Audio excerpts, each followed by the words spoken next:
M B Patil ನಮ್ಮ ಜೊತೆಗಿದ್ದಾರೆ. ಕನ್ನೇರಿ ಶ್ರೀಗಳ ಹೇಳಿಕೆಯ ಕುರಿತಾದಂಥ ವಿವಾದದ ಬಗ್ಗೆ ನಾವು ಮಾತಾಡ್ತಾ ಇದ್ದೀವಿ.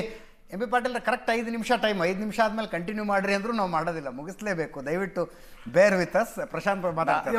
ಎಂ ಬಿ ಪಾಟೀಲ್ ರೇ, ಅಲ್ಲಲ್ಲ, ನಾನು ಒಂದು ವಿನಂತಿಯನ್ನು ಮಾಡ್ಕೋತೀನಿ. ನಾನು ಒಂದು ಆಮೇಲೆ ನೀವು ಪಾಲಿಟಿಕ್ಸ್ ಕೇಳಿ. ಒಂದು ವಿನಂತಿಯನ್ನು ಮಾಡ್ಕೋತೀನಿ. ಕನ್ನೇರಿ ಸ್ವಾಮೀಜಿ ಅವ್ರ ಬಗ್ಗೆ ನನಗೆ ಈಗಲೂ ಕೂಡ ಗೌರವ ಇದೆ. ಸಿದ್ದೇಶ್ವರ ಸ್ವಾಮೀಜಿ ಅವ್ರ ಶಿಷ್ಯರು ಹೌದು, ಅವರು ಹೌದು, ನಾನು ಕೂಡ ಹೌದು. ನಾನು ಕನ್ನೇರಿ ಸ್ವಾಮೀಜಿ ಅವರಿಗೆ ಕೈ ಮುಗಿದು ಕೇಳ್ತೀನಿ, ಪಾದ ಮುಟ್ಟಿ ಕೇಳ್ತೀನಿ. ದಯವಿಟ್ಟು ಕನ್ನೇರಿ ಸ್ವಾಮಿಗಳ ಇದನ್ನು ದಯವಿಟ್ಟು ತಮ್ಮ ಕ್ಷಮೆಯನ್ನು ಕೇಳಿಬಿಟ್ಟು ಇದನ್ನು ಮುಗಿಸಿ ಅಂತೇಳಿ ಅವ್ರಿಗೆ ನಾನು ಕೈ ಮುಗಿದು ಇವತ್ತು ಸಹ ನಾನು ಕೇಳ್ಕೊತೀನಿ. ಅವ್ರಿಗೆ ಕಾಲು ಮುಗಿದು ಕೇಳ್ಕೊತೀನಿ, ಪಾದ ಮುಟ್ಟಿ. ಓಕೆ ಓಕೆ, ಅವ್ರು ಇದನ್ನ ಕೇಳಿಸ್ಕೊತಿದ್ದಾರೆ ಅಂತ ಅನ್ಕೋತೀವಿ.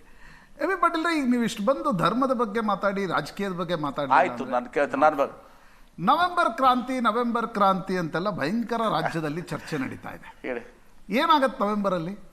ಎಂ ಬಿ ಪಾಟೀಲ್ರಿಗೆ ಗೊತ್ತಿಲ್ಲ ಅಂತ ಹೇಳಬೇಡಿ. ಬಿಕಾಸ್ ದಿಲ್ಲಿಗೆ ತುಂಬ ಹತ್ತಿರದವರು, ದಿಲ್ಲಿಯ ಏನು ಸೂಜಿ ಬಿದ್ದರೂ ಗೊತ್ತಾಗತ್ತೆ ನಿಮಗೆ. ನೋಡಿ, ನಮ್ಮ ಕಾಂಗ್ರೆಸ್ ಪಕ್ಷದಲ್ಲಿ ತಮ್ಗೆ ಗೊತ್ತಿದೆ, ಹೈಕಮಾಂಡ್ ಇಸ್ ಸುಪ್ರೀಂ, ಹೈಕಮಾಂಡ್ ಅಂತ್ಯ ಅವತ್ತು ಸಹ ಸುಪ್ರೀಂ.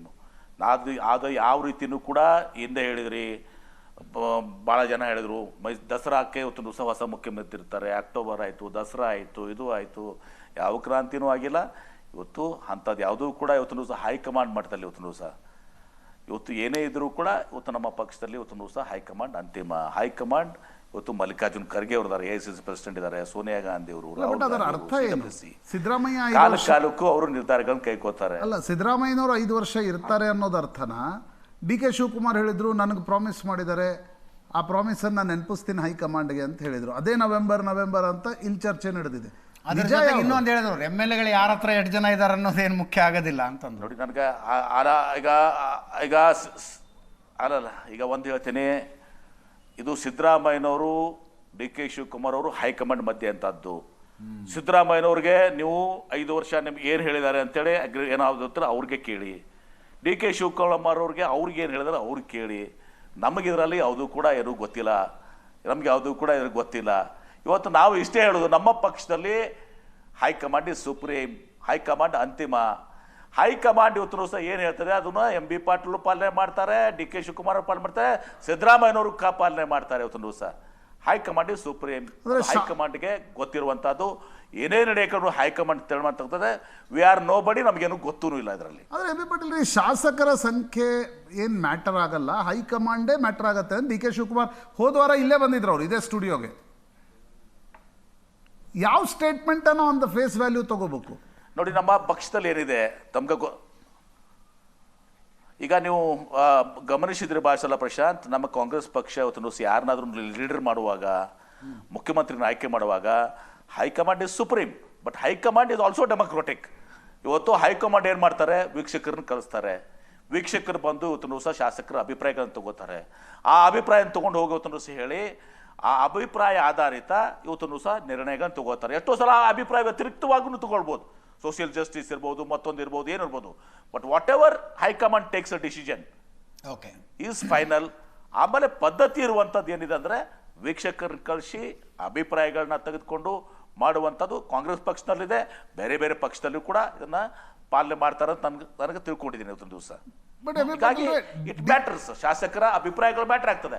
ಆದ್ರೆ ಶಾಸಕರ ಅಭಿಪ್ರಾಯ ಮೇರೆಗೆ ನಿರ್ಧಾರ ತಗೋಬೇಕು ಅಂತ ಹೈಕಮಾಂಡ್ಗೆ ಕಟ್ಟಪ್ಪಣೆ ಇಲ್ಲ ಅವತ್ತು ದಿವಸ. ಸೋಷಿಯಲ್ ಜಸ್ಟಿಸ್ ಮತ್ತೊಂದು ಕಾರಣದಿಂದ against the opinion also take. ಅಂದ್ರೆ ಆ ಕಾಲ ಬಂದಿದೆನಾ ಈಗ? ವೀಕ್ಷಕರನ್ನು ಕಳಿಸೋದು, ಹೈಕಮಾಂಡ್ ನಿರ್ಣಯ ತೆಗೆದುಕೊಳ್ಳೋದು, ಶಾಸಕರ ಅಭಿಪ್ರಾಯ, ಆ ಕಾಲ ಬಂದಿದೆ ಅಂತ ಅರ್ಥನ?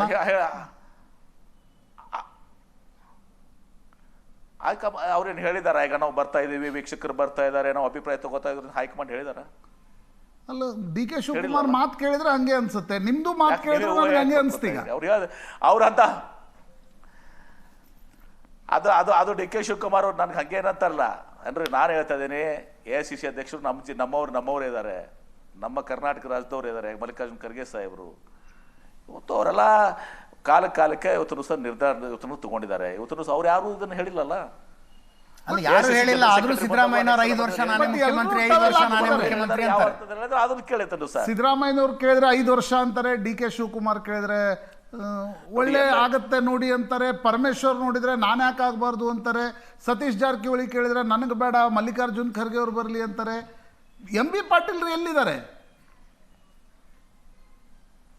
ಅವ್ರದ್ದು ಏನು ಸ್ಟ್ಯಾಂಡ್ ಅನ್ನೋದು ಗೊತ್ತಾಗ್ಬೇಕಲ್ಲ ಪಬ್ಲಿಕ್ಗೆ. ನಮ್ಮ ಯಾರ ಕೈಯಲ್ಲೂ ಏನೂ ಇಲ್ಲ, ಯಾರ ಕೈಯಾಗೂ ತುನುಸು ಏನೂ ಇಲ್ಲ. ಹೈಕಮಾಂಡ್ ಬಯಸಿದ ಯಾವತ್ತೂ ಸಹ ಯಾವ ಸಂದರ್ಭದಲ್ಲಿ ಏನು ಬಯಸ್ತದೆ ಅದು ಆಗ್ತದೆ. ಆದರೆ ಹೈಕಮಾಂಡ್ ಡೆಮೋಕ್ರೆಟಿಕ್ ಇದನ್ನು ಫಾಲೋ ಮಾಡ್ತಾರೆ, ಶಾಸಕರ ಅಭಿಪ್ರಾಯ ತಗೋತಾರೆ. ಇದು ನಮ್ಮಲ್ಲಿರುವಂಥ ಪದ್ಧತಿ. ಇವತ್ತು ಎಂ ಬಿ ಪಾಟೀಲ್ ಬಗ್ಗೆ ಅಂದಾಗ ಹೈಕಮಾಂಡ್ ನಿರ್ಣಯ ಮಾಡಿದ್ರೆ ಎಂ ಬಿ ಪಾಟೀಲ್ ಎಲ್ಲ ಒಪ್ಕೋತಾರೆ. ಅದ್ರಾಗ ಏನು ಬರ್ತದ ಅವಾಗ ಬರ್ರಿ ಲೈವ್ ಅಂತಾರ. ಅರ್ಥ ನಾನು ಯಾರು ಕೂಡ ಸನ್ಯಾಸಿಗಳಲ್ಲ ಇದರಲ್ಲಿ. ಎಸ್, ಅವಾಗ ಲೈವ್ ಬರ್ತೀವಿ ಅಂತ ಅಜಿತ್ ಅವ್ರು ಕರೆದಾಗ ಬರ್ತೀವಿ. ಬಂದಿಲ್ಲ ಅಂತ ಕೇಳಿ ಬಂದಿದ್ದೀವಿ, ಯಾವಾಗಲೂ ಬಂದಿದ್ದೀವಿ.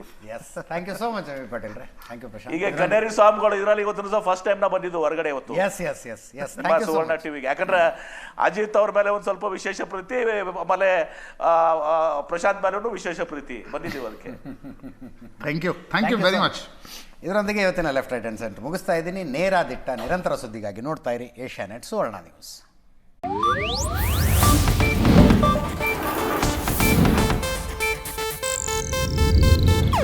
ಇದು ಏಷ್ಯಾನೆಟ್ ನ್ಯೂಸ್ ನೆಟ್ವರ್ಕ್ ಪ್ರಸ್ತುತಿ.